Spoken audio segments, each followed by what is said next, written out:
Wamatangi troubles are not ending anytime soon.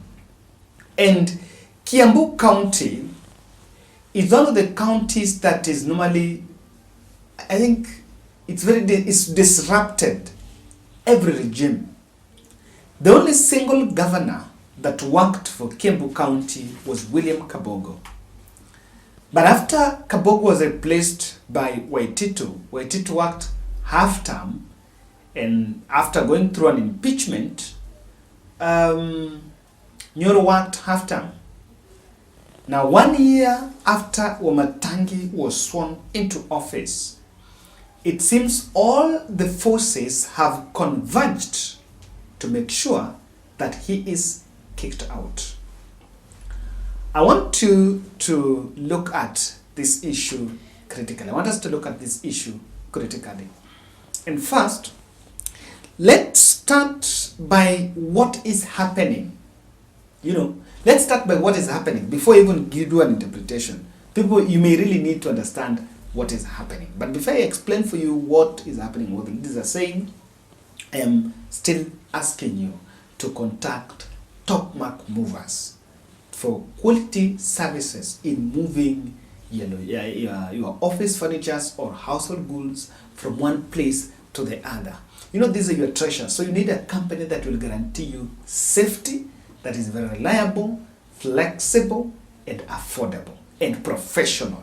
That is why I normally recommend to our viewers as the bold partners with Top Mark that consider reaching out to Top Mark. And the good news is now they have a website. So you can check out what they have through the website www.topmarkmovers.com.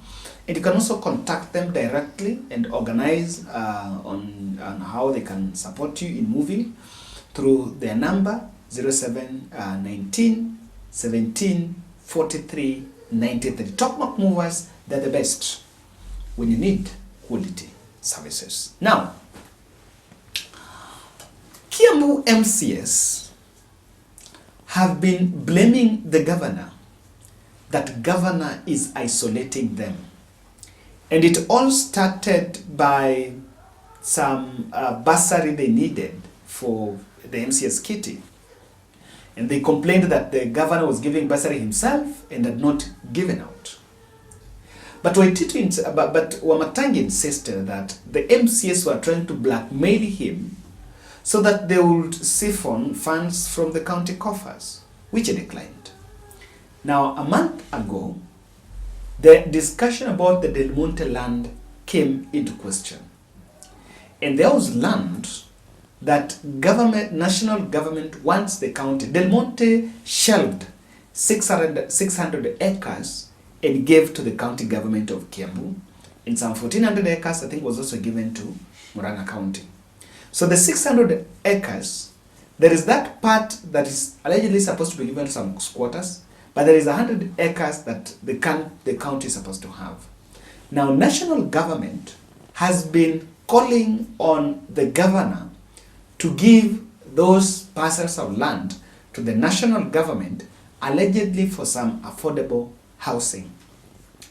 But the governor is also arguing that the land had already been included in the annual development fund, annual development plan of the county, in the county development plan, the CIDP, and organized for construction of some schools and hospitals and some other infrastructures for the county. And allegedly, he declined to give those parcels of land, saying that he was given a mandate by the people.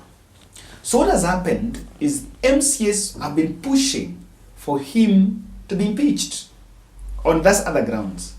But Senator, the miracle Senator, Karunga Dhangwa, has asked all the other leaders, including the UDA Party Secretary General Cleophas Malala, to keep off the Kiambu politics and allow MCS to make their independent decisions.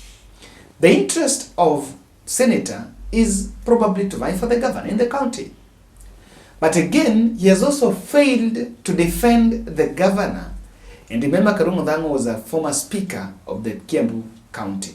Assembly. So by the time Waititu was kicked out, he was actually the speaker.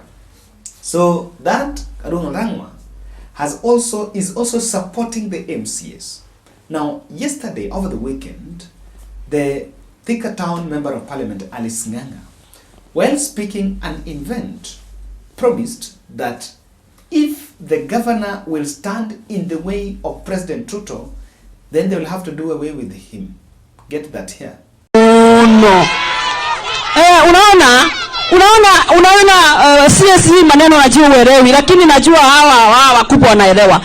Hapa county government ukiingia Thika level 5, it is sick, it is in ICU.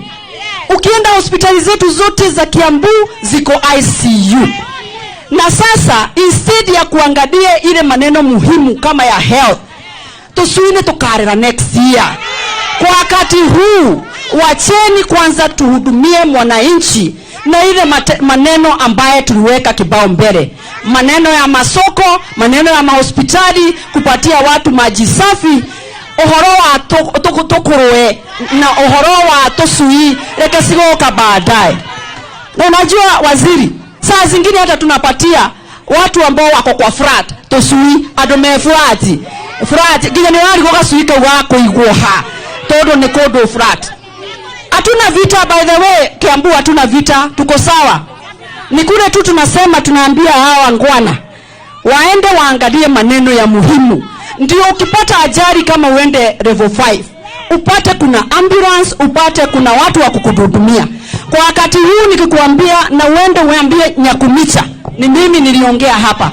Tukisema tuende level 5, to be very honest, kuna hospitali inaitwa Kihara. Sisi wamama na wamama wale wako hapa, wazee maybe hawata understand maneno vizuri sana. Sisi ndio tunajua maneno ya kujifungua. Kihara Hospital hakukuwa na maji. Sasa mama akijifungua na hakuna maji, huyo mtoto atasurvive kweli? So mimi ningetaka tuseme tunataka kufanya kazi na serikali ya William Daktari Samoei Ruto. Na mimi nimesema kwa sababu najua anataka kabisa kuinua Kenya na uchumi wa Kenya. Anybody who is going to stand in front of William Ruto tunavuka na yeye. Hiyo sio atiangake. Anybody ambaye kuna projects kama za housing, ama kuna projects za market, ama kuna projects kama za diaspora za kupatiana title, mtu akuje asimame mbele ya hiyo project, tunavuka na yeye. Tutavuka na yeye. Because lazima tulisema bottom. Now, that tells you that things are very thick.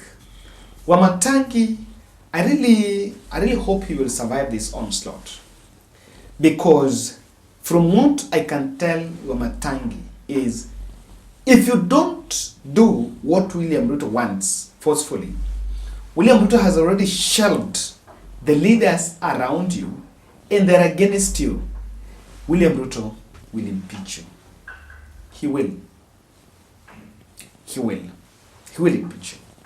And it's not, and the most important thing, the tragedy here is the interest of the people of Kiambu is not at stake. Uhuru Kenyatta's cousin, Muigai, offered himself to mediate the wrangle between the governor and the MCS, and seems to have been pushed aside. The many ghosts that are following Wamatangi, and the first ghost is that Wamatangi is considered a latecomer.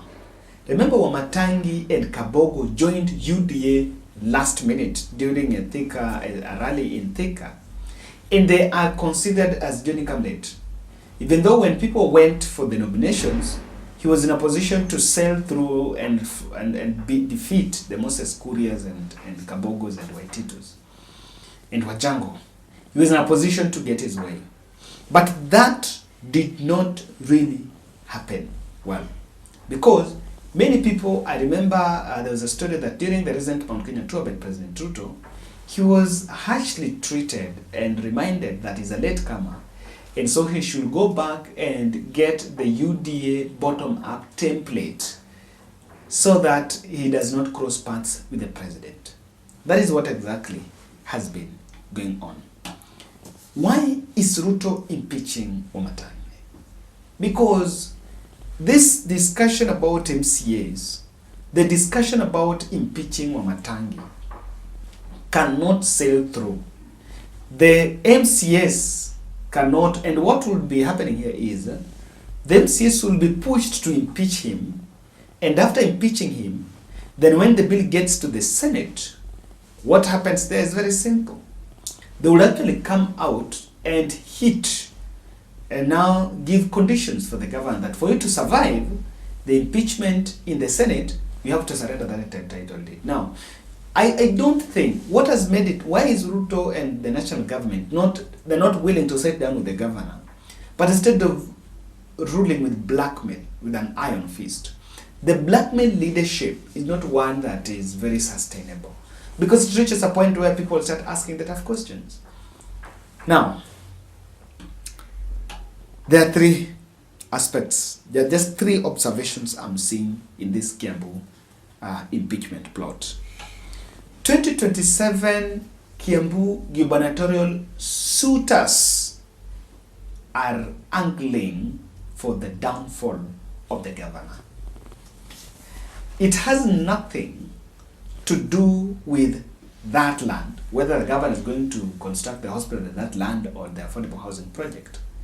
But it has everything to ensure that the governor is distracted, he fails to deliver, so that his competitors will get a way to punch him down. And on this one, he's not going to survive. I'm not saying maximum cooperation from the national government. Now, Ruto is taking Kiambu, a lot of interest in Kiambu, because Kiambu is Uhuru Kenyatta's home.